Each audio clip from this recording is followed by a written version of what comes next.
여러분은 고난을 맞닥뜨릴 때 어떠한 반응을 보이십니까? 사람은 누구나 한계가 있기 마련입니다. 아무리 강한 믿음의 사람이라 할지라도 현실적 절망의 무게에 눌려 그 영혼이 심하게 무너져 내리고 낙심하여 우울증에 빠질 수 있습니다. 그런데 문제는 그러한 고통의 자리에서 하나님을 원망하고 욕하며 시험에 빠지는 사람이 있는 반면에 끝까지 하나님의 주권을 신뢰하며 믿음으로 그 시기를 지나는 사람이 있습니다. 하지만 고통을 계속 경험하면 우리의 육신은 그러한 하나님의 신뢰하는 별개로 견디기 어려운 한계가 찾아옵니다. 오늘 본문이 그렇습니다. 계속되는 육신적, 심적 고통 가운데 욥은 차라리 처음부터 태어나지 말았으면 하는 마음을 갖게 됩니다. 그는 분명 두 번의 커다란 고통 앞에서도 주신 자도 거두신 자도 하나님이시라고 고백을 했고, 하나님께 복을 받았은즉 재앙도 받지 않겠느냐 하며 자신이 당한 상황으로 인하여 범죄하지 않으려고 무던히 애를 썼습니다. 그런데 오늘 본문의 내용에 보면 욥의 모습이 시련 앞에서도 믿음을 견지했던 굳건한 모습과는 조금 달라 보입니다. 마음속에 일어나는 고통을 표현하며 지금의 상황이 자신에게 일어난 것에 대한 아픔을 표현하고 있는 것입니다. 우리가 오늘 본문을 잘 이해하기 위해선 탄식과 원망의 차이를 생각해 볼 필요가 있습니다. 여러분, 탄식은 몸이 아플 때 내는 신음과 같습니다. 자신이 힘들다고 말하는 하소연과도 같은 것입니다. 그러나 원망은 자신의 문제를 다른 사람의 탓으로 돌리는 것입니다. 내가 이렇게 된 것은 누구누구 때문이라고 말하는 것입니다.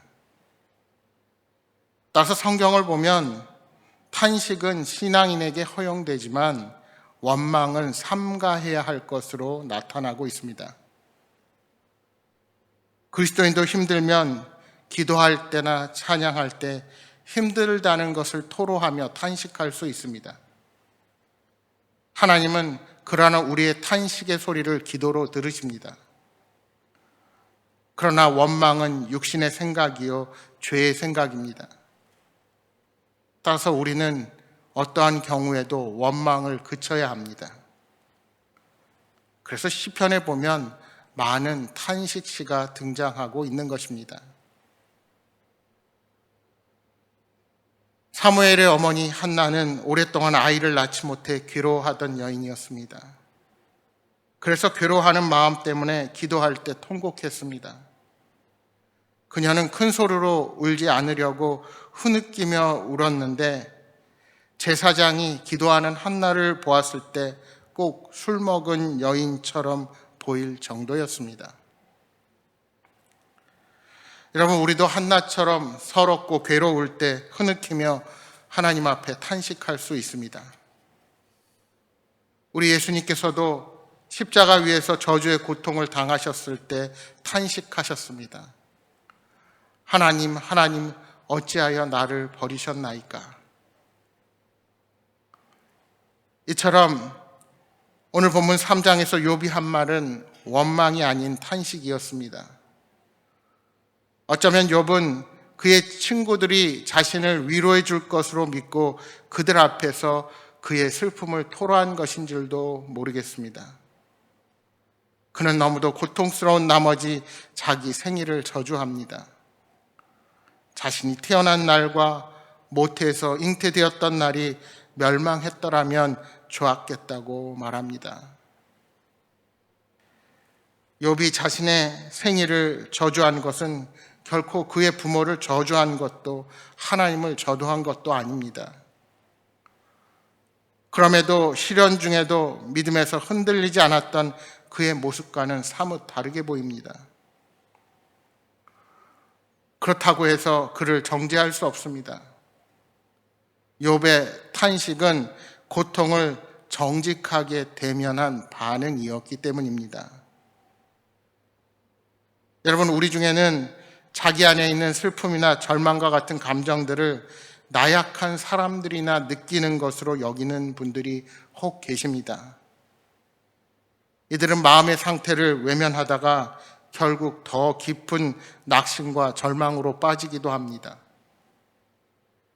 그런데 욥은 자신의 생일을 저주하면서까지 자신이 현재 당하는 시련이 고통스러운 것임을 그대로 인정했습니다.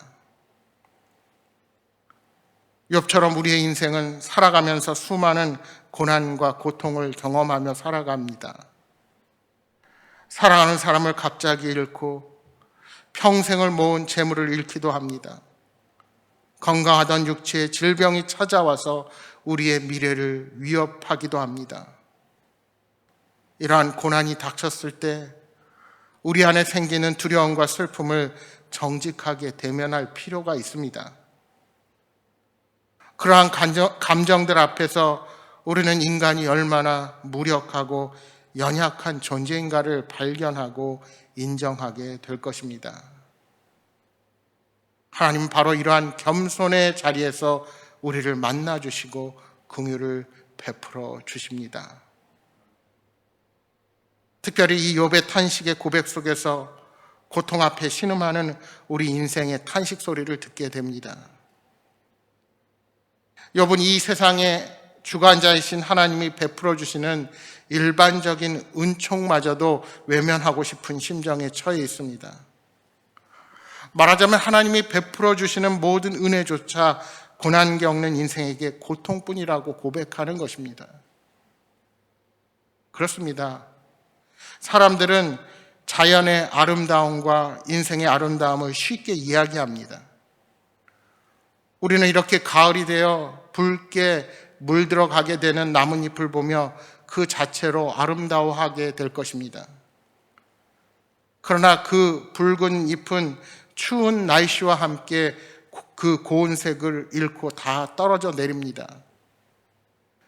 추운 겨울과 함께 나무는 모든 잎을 덜어내고 앙상한 가지만 남게 되는 날이 오는 것입니다. 이처럼 고통 앞에서, 삶의 본질적인 질문 앞에서 자연의 아름다움과 인생의 아름다움을 쉽게 이야기할 수 있는 사람은 아무도 없습니다.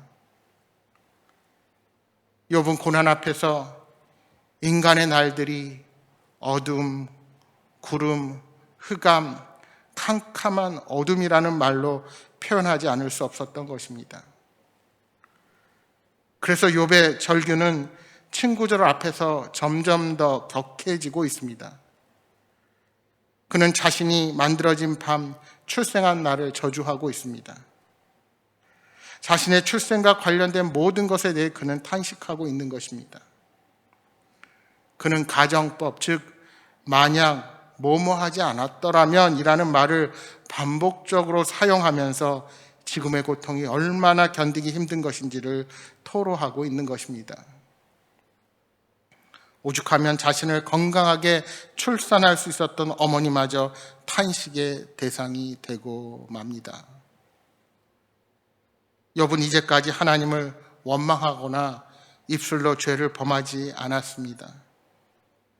하지만 욥도 분명히 고통 앞에서 신음하는 나약한 인간입니다. 고통과 아픔을 누구보다도 크게 겪은 사람입니다. 여러분, 내면에 존재하는 괴로움과 억누르기 힘든 아픔이 있다면 욥처럼 그 모든 것을 하나님 앞에 내어놓고 토로하시기 바랍니다. 우리 중에는 참는 것이 미덕이라고 생각하며 좀처럼 자신의 감정을 드러내려 하지 않는 사람들이 많이 있습니다.